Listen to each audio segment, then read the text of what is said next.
So hello everyone, welcome to the channel. So in this video I'm going to show you how the contrast enhancement works in satellite and aerial imagery. So the contrast enhancement it is an important because the most of the images we deal with visually had their contrast enhanced in order to improve their visual quality and the range of colors. So in this video we want to understand a little of how that is done. So the detectors used to record the each band of the image data are calibrated so that they can respond to the darkest and the brightest cover types anticipated. Typically, those cover types could be the deep clear water or the snow and the clouds. So that means the most of the cover types that are imaged falls in a range of brightness well inside the range from the total black to full white. So you can able to see from this figure here. So I have given this particular figure. So the most of the land cover which tends to follow in this set of colors, starting from a darker to a white color. So for example here, the darker the water reflective infrared, and the typical range of most of the cover type that falls in this specific region here. So in this particular level, so you can able to see the most of the cover types falls in this specific this particular dark to white shades, and the clouds and snow falls in this specific highest level of the white color. So you can able to see, so the cloud and snow cover type which falls in this area, so you can able to see. And in the left side of the image you can able to see we have this image. So this is a moon image. So this is before contrast, and this is after applying the contrast function or the contrast technique. So after applying that, so it looks pretty clear here in this image. So this is before and after applying the contrast. So during a capture of the remote sensing imagery, so the individual bands are recorded independently. So the sensors for each bands are adjusted to ensure that both the darkest and the brightest features can be properly captured.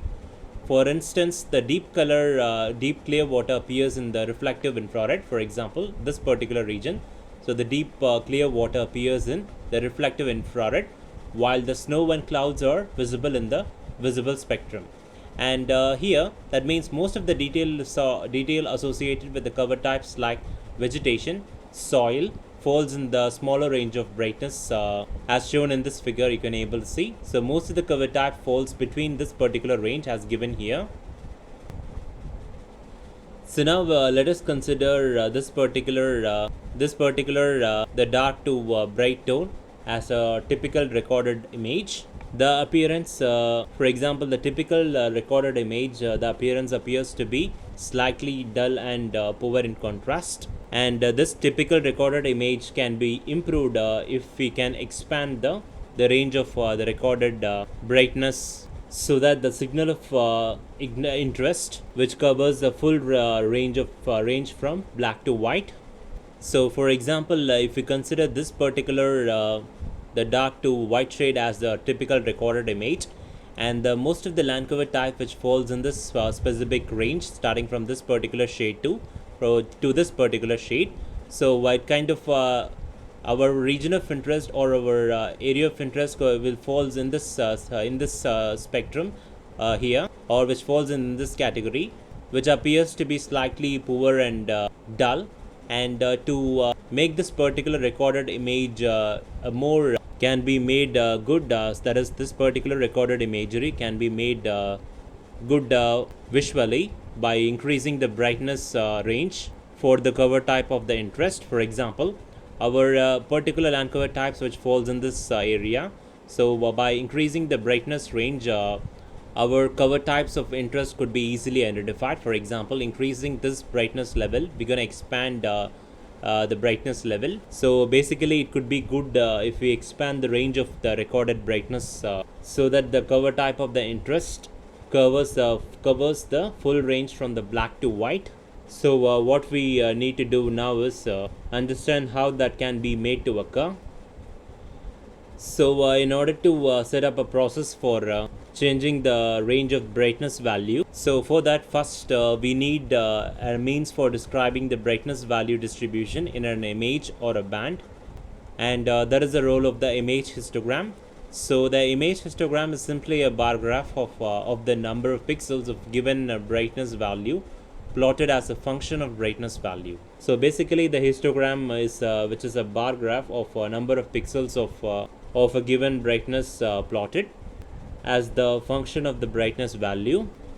So in this image you can able to see here how the contrast of the image can be improved for visually appearing and to make our cover type of our interest to appear clearly. For example, you can able to see the difference between this two image. This is the original image versus the processed image, and similarly the second image you can able to see here the original versus processed, and the third here, and this is original and this is processed image, and last is this particular image. This is in an urban area, so you can able to see a lot of tall buildings here, and how it appears after processing, after applying the contrast. So the next slide we're going to show you the histogram for the three bands of an image. Those bands have been used to form a color infrared image of the type we discussed.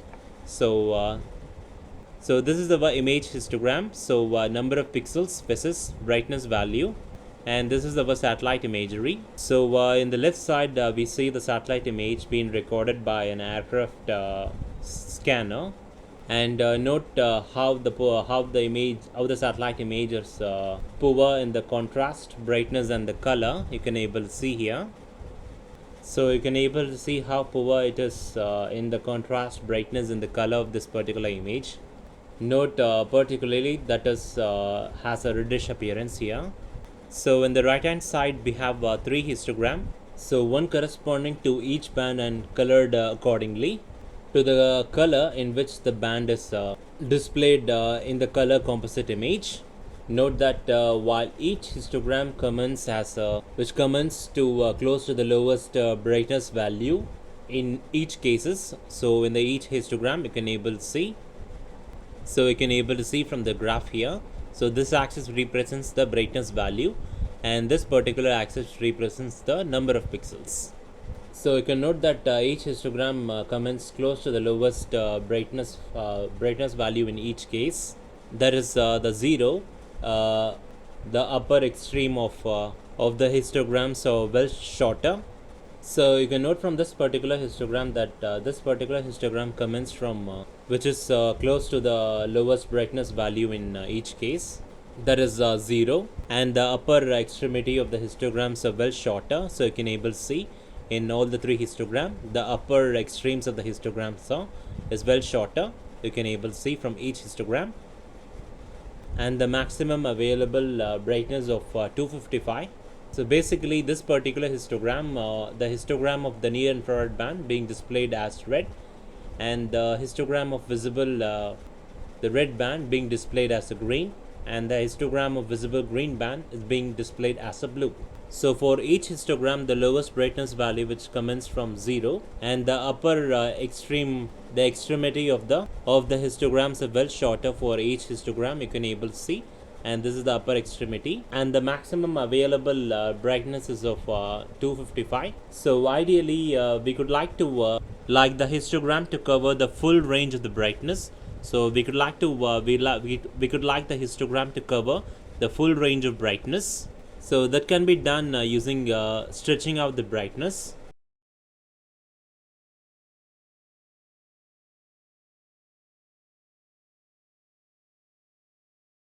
So if we could stretch out the histogram as shown in this figure, you can able to see here the histogram versus this histogram. You can able to see the difference. So that it covers the full brightness value range. So as shown in this figure, this particular histogram, so it covers a full range of brightness. So if you can make the histogram to cover the full brightness value, so we can have an image with much better contrast, as you can able to see the difference between this particular satellite image versus this particular one. So to do that we introduce a graph called brightness value mapping function. So the brightness value mapping function, we can create a mapping function that converts the existing pixel brightness value into modified output values. So this particular brightness value mapping function, it shows us how to take the old brightness value in a histogram and change them to new values which covers the full brightness value range. So effectively what it does is tells us how to relocate the bars in the histogram more favorably. So we usually work out the nature of the brightness value mapping function by examining the recorded histogram and noting the desired new histogram distribution. So once we have the that mapping function, we apply it to the image in the following manner.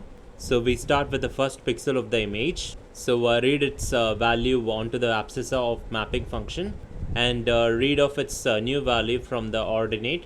So that new value is used in the place of the old brightness value of the pixel. That is actually done pixel by pixel and line by line until all the pixels in the image have had their brightness value modified according to the brightness value mapping function. So the resulting image then maps a much better use of the available range of brightness. So we have to do that for each band of the data. The brightness value mapping function will be different in each case. So basically you can able to see from this particular set of image. So this is our old image with dull and low contrast image. So this is the brightness value of that particular image you can able to see. So this is the number of pixel versus this axis is the brightness value. So after applying the new brightness value, so the histogram changes in the bright. You can able to see the change in the brightness value. So the brightness value covers a wide range of brightness value we can able to see here. And this is the image once we applied the mapping function. So it is now more visually good and contrast. You can able to see the two image and you can able to compare that. So let us see the results when we applied the brightness value mapping function. So here we see the results. So starting with the low contrast satellite imagery with poorly contrasted our original image, you can able to see, and the histogram of this particular image. And next as a result is the high contrast satellite imagery. Once we expand those histogram via their own respective brightness value mapping function. So when it is applied to the pixel in each band, the color composite image which we have created is much nicer looking image with good visualization and with good contrast. You can compare both the satellite imagery side by side. You can able to see the difference once we applied the brightness value mapping function. So in the final result, we see a much better range of brightness and the contrast and certainly a much better use of color. So basically now you can see why the contrast enhancement is almost always used in remote sensing when the visual interpretation is important. So the key points to be noted in this video. So the original imagery contrast limitations. The initially captured image often exhibits the low contrast because it fails to utilize the full available brightness range.